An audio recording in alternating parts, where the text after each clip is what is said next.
10 minutes po. Gusto mo mag-conclusion? Ayaw mo? In time starts action po. Action, no? Ang haba ng 10 minuto. Mga sasabihin ko, sobrang kunti lang. Magpailang muna ako. Ayun, mga kapatid, salamat ulit. Conclusion na tayo. Jogging muna ako, haba ng oras eh. Oh. Ang conclusion ko po, mga kapatid, ulitin ko lang. Kasi ang basehan ng mundo, ang universal truth, yung katotohanan,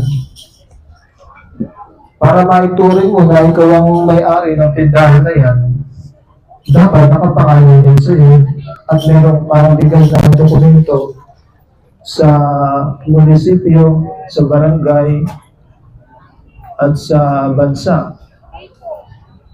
Pirmado mo. Nung panahon ni Jesucristo, unang siglo yun Kristiyano. Iba naman yung panahon ng Roma, Katoliko. Magkaiba po yung Katoliko at saka Roma Yung Katoliko at saka yung Kristiyano, magkaiba po yun Si Jesucristo, yung itinatag mismo niya, ano po yung hindi po yung nakabase sa Vatican Ang itinatag ni Jesucristo nakabase sa puso at diwa ng tao. Kingdom of God po yun Kaya, uy, nawala na yung signal. Kapatid. Ano ba't? Ang haba ng oras pero kapatid, yan. Wala na lang. Tuloy ko, dito ako, narito yung mga tao Naghahanap ako ng tao. Kapatid, magandang hapon po sa inyo.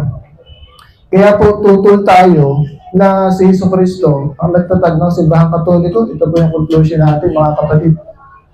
Sapagkat unang-una po sa legalization, sa dokumento, wala po Ang meron lang, lay. Siyempre, Katoliko pa Sasabihin mo na may dokumento kayo, may claim kayo Yung dokumento, hindi mo naman naiintindihan kung anong ibig sabihin Ano mo ba ibig sabihin ng dokumento? Bigyan tayo ng halimbawa ng dokumento. Yung birth certificate, may pirma yun Nung magulang, nung ina, at nung ama. May pirma. Dokumento yun. Yung lupa, dokumento yun. Si Jesucristo, wala naman siyang dinokumento na Iglesia Katolika na nakabase sa Vatican May nakabase ba sa Vatican tinuro si Jesucristo? Yung mga nagtatag na lang ng Romano Katoliko, ano turo nun Kinlay nila Ginagamit mo Mateo 16:18 na Mateo. Gamit rin ng Iglesia ni Cristo ni mga yan Kung sino-sino ang magkiklaim yan, pabor sa kanya yun. Nawala niya ang oras kapatid. Kung sino ang magkuha nun, Mateo 16:18, ikapit niya sa organisasyon niya, samahan niya, sa kanya yun. Hindi naman dapat ganun Yung matibay na dokumento, sinasabi natin, halimbawa, meron kang anak, may pirma ka, may birth certificate, walang ibang aangkin. Halimbawa, si Idol Jared, anak ko siya, anak kita, mayroong nanay ka, ako yung tatay, ituturo ka pa ba nila na anak ka nila? Yan ang tinutukoy natin dokumento. Hindi ka na maaangkin ng iba. Ito Mateo 16:18, kung sino-sino umaangkin Inaangkin ng Iglesia ni Cristo, may kapatid na Felix Manalo. Yung Church of Christ na yan, ang tagal na niya sa ibang bansang umiiral Ang gamit, Mateo 16:18 Kanya-kanya nga lang kuha sa Biblia. Unang-una po yun kaya nananatili po akong skeptical mga kapatid, sapagkat wala namang matibay na ebidensya bagsak sa dokumento. Yung sinasabi mo dokumento, hindi naman dokumento yan Ang dokumento, pirmado ni Jesucristo, ako ang founder ng Iglesia Katolika Apostolika Romana. Wala naman Nakarehistro sa Jerusalem. May nakarehistro ba? Wala naman claim niya ng mga Romano Katoliko. O, pangalawa, walang matibay na ebidensya. Meron pa ilan-ilan, pakunti-kunti, hindi naman tumutugma doon sa kasaysayan. O, kaya dapat pagdudahan. Talagang padula-dula. Ano yung mga hindi tumutugma? Yung aral ni Kristo, hindi tugma sa turo ng Katoliko eh. O, turo ni Kristo, mayaman. Ano dapat mong gawin para ikuya maging ganap? Hindi, tama yung mga ari-arian mo, pamahatin mo sa mga mahirap. Bigay mo. Ginawa mo ba yun? Yung damit mo, turo ni Kristo. Yung balaban mo, ibigay mo. Turo ni Kristo yan eh. Ginawa mo ba yun? Si Kristo, ginawa niya yun eh. Yung damit niya, pinag-agawa, di ba? Doon sa history, doon sa kasaysayan ng Krisyanismo, ni Kristo. Sino katoliko gumawa no? O, alamin po natin mga kapatid, iba po yung Krisyanismo sa Katolisismo. Ikinonvert lang ng Katolisismo yung Krisyanismo na pinamumunuan ni Jesucristo. Hindi sila mayaman yung Krisyanismo ni Jesucristo noon, noong unang siglo. Hindi sila nakabase sa Vatican. Iyan po ang malinaw na pagkakaiba. Ang basihan ni Kristo, ang sentral niya, yung kinikilala niyang Diyos. Kayo naman, si Kristo naman ang kinilala ng Diyos. Magkaiba eh. Ang basihan ni Kristo, doon sa kaharian ng Diyos sa langit. Ang basihan ng mga Katolikan sa Vatican.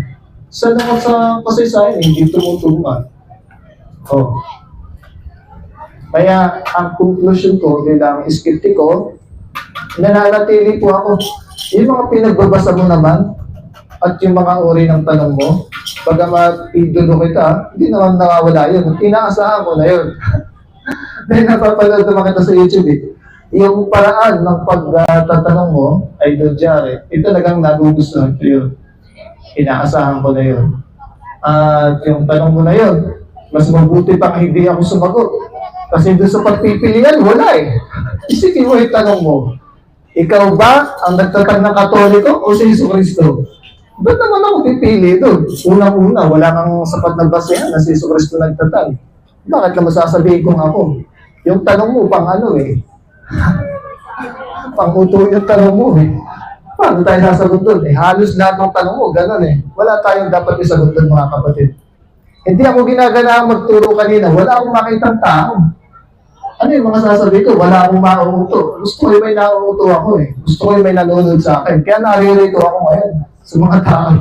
Pasensya ka na kapatid ha. Oh. Kaya hindi ko tuloy ma-elaborate na mabuti yung filosofiya kasi walang naman nakatingin, walang willing magtanong.